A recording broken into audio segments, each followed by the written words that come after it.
चांदीवली विधानसभा के वार्ड क्रमांक 166 में शिवसेना जनसंपर्क कार्यालय का भव्य उद्घाटन किया गया। जी हां, आपको बता दें कि रविवार 19 जून 2022 की शाम को चांदीवली विधानसभा के वार्ड क्रमांक 166 में शिवसेना कार्य सम्राट नगर सेवक विजेंद्र बीजू ओंकार सिंधे द्वारा जनसंपर्क कार्यालय के भव्य उद्घाटन में शिवसेना के कई दिग्गज नेता, कार्यकर्ता व उत्तर भारतीय समाज से शिवा पांडे, मुरारी तिवारी, रमाकांत राय, राजेश भारती, बबलू तिवारी, फारूक खान, वसीर भाई, बदरुद्दीन सहित स्थानीय जनता बड़ी संख्या में उपस्थित रही। इस दौरान सभी उपस्थित मान्यवरों का स्वागत सम्मान किया गया। बता दें कि शिवसेना कार्य सम्राट नगर सेवक विजेंद्र बीजू ओंकार सिंधे जी को हर वर्ग, हर समाज के लोगों की पहली पसंद बन चुके हैं। यही कारण है कि उद्घाटन समारोह में इतनी बड़ी तादाद में लोग शामिल हुए थे। मीडिया से बातचीत के दौरान लोगों ने बताया है कि विजेंद्र जी द्वारा किए गए कार्यों से यहाँ की जनता बड़ी ही प्रभावित है। आने वाले मनपा चुनावी दंगल में फिर से जीत का सेहरा बांधा जाएगा।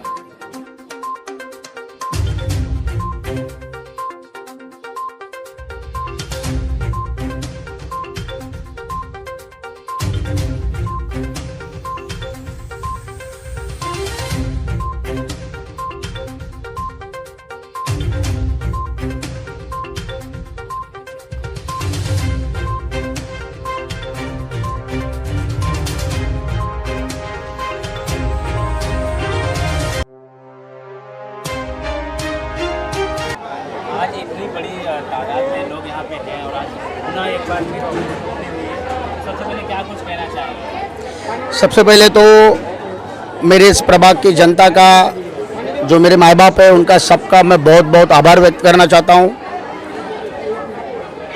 क्योंकि 5 साल पहले भी उन्होंने मुझे आशीर्वाद दिया था और मेरे ऊपर एक विश्वास रखा था कि ये अपना विजू कुछ काम करके बताएगा। और आज मुझे बहुत अच्छा लग रहा है कि पिछले 5 साल में जितनी मैंने मेहनत की, रात दिन एक करके लोगों का काम किया, जो भी मैंने किया यहाँ पे वो सही ढंग से, सही रूप से लोगों तक गया है और लोगों को वो अच्छा लगा है। इसलिए आज यहाँ पे सब लोग आशीर्वाद देने के लिए यहाँ पे सब उपस्थित है।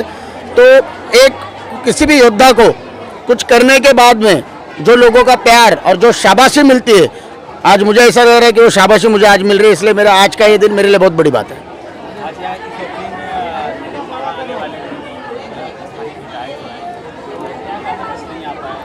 कल आमदारगी का इलेक्शन है विधान परिषद का, जैसे आप जानते हैं, और सब पार्टी के आमदार एक अलग जगह पे सबको रखा गया है और इसी वजह से आज वो आने वाले थे। उन्होंने बोला था कि कुछ भी हो जाए आने वाले हो, भले थोड़ा लेट फास्ट, लेकिन पोजीशन ऐसी थी कि 6:30 का टाइम था और लगभग 7:15 बजे तक आपने देखा कि रास्ता पूरा बंद हो गया था।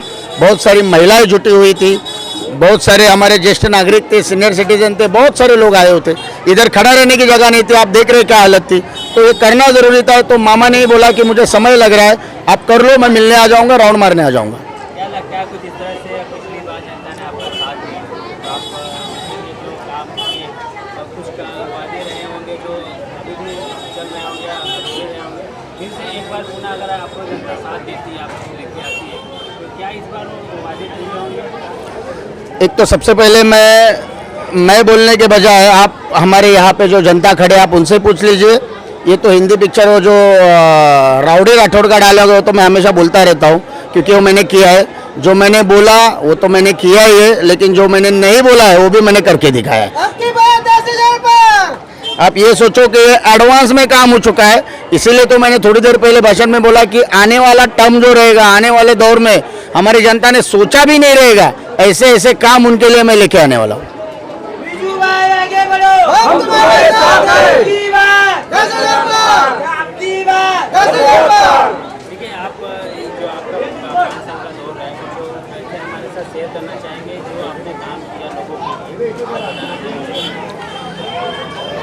एक चीज़ मैं ज़रूर बोलना चाहूँगा कि पिछले 5 साल में काम करते समय, वैसे देखा जाएगा तो मेरा जो ये प्रभाग है, ये पहाड़ी इलाका ज़्यादा है, झुग्गी बस्तियाँ ज़्यादा है, ऐसी गलियाँ हैं कि जहाँ पे अगर कोई आदमी अगर बिना कारण उसका अगर डेथ हो गई तो उसकी बॉडी भी अंदर नहीं लेके जा सकते। ऐसे इलाके मेरे पास है और उसमें ऐसे इलाके में काम करते समय बहुत सारी टेक्निकल और बहुत सारी दिक्कतें आती रहती है, क्योंकि कॉस्मोपॉलिटन एरिया है, हर जात के हर धर्म के लोग यहाँ पे इस प्रभाग में रहते हैं।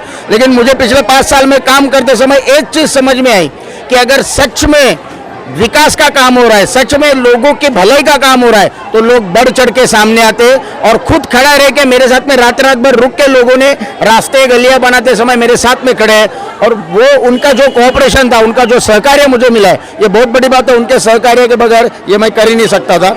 ऐसा काम हमने कर चुके हैं। अंदर आपका काफी क्रेज देखने को मिल रहा है, तो आने वाले समय में अगर आप पुनः एक बार यहाँ से नगर सेवक चुने जाते हैं तो उनके लिए क्या कुछ रोजगार की व्यवस्था, यानी कि कुछ काम ऐसे रह गए होंगे जो अभी तक पेंडिंग होगी, तो उन लोगों को किस तरह से आप पूरा करने वाले हैं?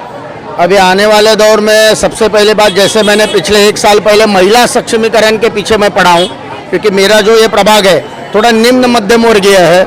यहाँ पे रिक्शा चालक और ये आम डेली रूटीन काम करने वाले लोगों की आबादी ज़्यादा है, तो वो जो महिला है उनको सक्षमीकरण के पीछे मैं पड़ा हूँ कि हर घर की हर महिला खुद अपने बलबूते पे अपने घर का, अपने बच्चों का गुजारा कर सके, उनको सक्षम करने के पीछे मैं पड़ा हूँ। आपने देखा रहेगा, उसी के तहत मैंने सिलाई मशीन 1050 सिलाई मशीन बांटी है, बच्चों को स्कूल बैग, नोटबुक दिया है, बच्चों को पढ़ने के लिए टैब दिया है, ऐसे बहुत सारी चीज़ें मैंने दिया है। और आने वाले दौर में उसके भी आगे का मेरा वादा है कि मेरे प्रभाग के हर घर में हर महिला को सिलाई मशीन जाए या फिर घर घंटी जाए, जिसके माध्यम से अपना खुद का घर का काम कर सके।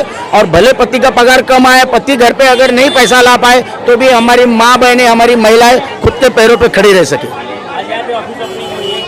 पे आम जनता, जो आपकी स्थानीय जनता है, आएगी तो उसको सुना जाएगा, उसके बातों को सुना जाएगा यहाँ से। मेरे ख्याल से आप हमारी जनता को पूछेंगे तो बहुत अच्छा रहेगा। मैं मोबाइल नगर से करके जाना चाहता हूँ। आप रात में 2 बजे 3 बजे भी फ़ोन करेंगे तो भी मैं फ़ोन उठाता हूँ, और लोगों का काम फ़ोन के ऊपर होता है। बहुत बार तो ऐसा होता है कि मुझे फ़ोन आता है, मुझे मालूम भी नहीं रहता है वो कौन है, वो काम बताते हैं और दूसरे दिन उनका काम होता है, और काम होने के बाद फिर उनका फ़ोन आता है कि आप हमारा काम हो गया। ये आप जनता से पूछ सकते हैं, और इसीलिए तो ये जनता का प्यार है और स्नेह है, यही तो कमाया मैंने पिछले 5 साल में। अगर कुछ कमाया है तो ये जनता का प्यार और आशीर्वाद कमाया, जो आज आप देख रहे हैं यहाँ पे।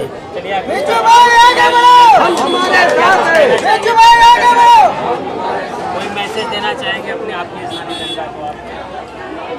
मैं जनता को क्या मैसेज दूंगा, तो मेरे माँ बाप है, उन्होंने मुझे नगर सेवक बना के एक मैसेज दे दिया है कि जो लोगों का काम करेगा, दिल से काम करेगा, जात पात नहीं करेगा, धर्म भेद नहीं करेगा, ग्राउंड लेवल पे जाके लोगों की समस्याएं समझेगा और उनके परिवार का सदस्य बन के रहेगा, ऐसे आदमी को उन्होंने चुन के दिया है और वो आशीर्वाद उन्होंने मुझे दिया है। और यही मैसेज जनता ने मेरे माध्यम से सबको दिया है। मी फक्त एवढंच सांगते की जनतेने जो आशीर्वाद दिलाय असाच आशीर्वाद पुढे असू द्यावा आमच्यावर। एवढा महाराष्ट्रीयन हो, जो भी काम हुआ सबका एक तरीका हुआ, कोई भेदभाव नहीं है। इस वार्ड में सांगले साहब थे, वो भी वही किए, उसके बाद बिजू आया, उसके बाद वही किया, और हमको तो खैर दर्जा ही दे रहे हैं भाई, क्या करें, क्या बोलूँ। क्या कुछ कहना चाहेंगे? अरे मैं क्या कहूँ, लड़का मेरा काम कर रहा है और क्या करूँ तेरा, उसका कोई भी भेदभाव नहीं हम लोगों का। आप लोगों का कितना सहयोग रहेगा? हम लोगों को फुल सपोर्ट है भाई। उत्तर भारतीय काम के विकास के साथ में है, और इसके अभी जो कुछ लोग घूम रहे उत्तर भारतीय ठेकेदार बने हैं, वो किधर थे लॉकडाउन में, किधर थे? उनको पूछो, आप लोग सवाल पूछो किधर थे आज तक। आज बोल रहे मैं ब्राह्मण हूँ, वो मराठी है, आज इसके पहले कहाँ थे? आज 10 साल उनको मौका दिया, क्या किए? 7 के बाद मोबाइल बंद हो जाता है, और अभी नशे में बैठे होते हैं, तो ऐसे लोगों को वोट नहीं मिलेगा, काम को वोट मिलेगा। इसके अलावा के साथ आप कितना सहयोग करेंगे लोगों के साथ? बिजू भाई के साथ पहले भी था, आज भी हूँ, और आगे भी हम लोग रहेंगे। सिर्फ आप एक उत्तर भारतीयों की बात बोले हैं, उस उत्तर भारतीयों के ऊपर बोलना चाहूँगा। हमारे ही वार्ड में उत्तर भारतीयों के लिए एक गरीब परिवार की एक लड़की का शादी करा के सर ने दिया है, जिसके लिए कोई आगे नहीं आया था, उस लड़की का शादी करा के दिया उसके परिवार का। प्लस एक गरीब परिवार के बच्चे को MBBS डॉक्टर की उपाधि दिलाने तक में सर ने पूरा सहयोग दिया। तो उस समय कोई जात पात भेदभाव नहीं किया सर। उत्तर भारतीय का मसीहा बनने वाले लोगों से पूछो, ऐसे टाइम पे उस लड़की की शादी के लिए कोई मदद करने के लिए नहीं आया, उस बच्चे के डॉक्टर की उपाधि दिलाने के लिए कोई आगे नहीं आया था। ऐसे हमारे बिजू सर। तो मैं सबसे अपील करना चाहूंगा, पूरी जनता से अपील करना चाहूंगा कि इस बार सिर्फ काम को वोट दो। मैं ये नहीं कहूंगा कि बिजू सर को वोट दो, उन्होंने काम किया है, उस काम को देखिए और काम को वोट दीजिए। हमारा महिला मंडल है और विजू शिंदे ने बहुत सपोर्ट किया हमारे महिला मंडल को, जैसे कि सिलाई मशीन के बारे में, लेडीज़ को आगे बढ़ाने के लिए उनकी शिक्षा के भी बारे में भी उन्होंने प्रयत्न बहुत किया है। और जो घर में लेडियाँ बैठी हैं जिनको मतलब कुछ काम मतलब सीखना है हुनर के लिए, उनको सिलाई मशीन दिए हैं करने के लिए और घर में बहुत सारे सहायक दिए हैं। इसके लिए मैं उनका आर्थिक धन्यवाद करती हूँ। और बच्चों की पढ़ाई की शिक्षा के लिए भी आगे बढ़ाते हैं, जिसको किसी की भी मदद भी करनी पड़ती है उसके लिए भी सहायक रहते हैं। इसके लिए मैं हार्दिक उनके धन्यवाद करती हूँ।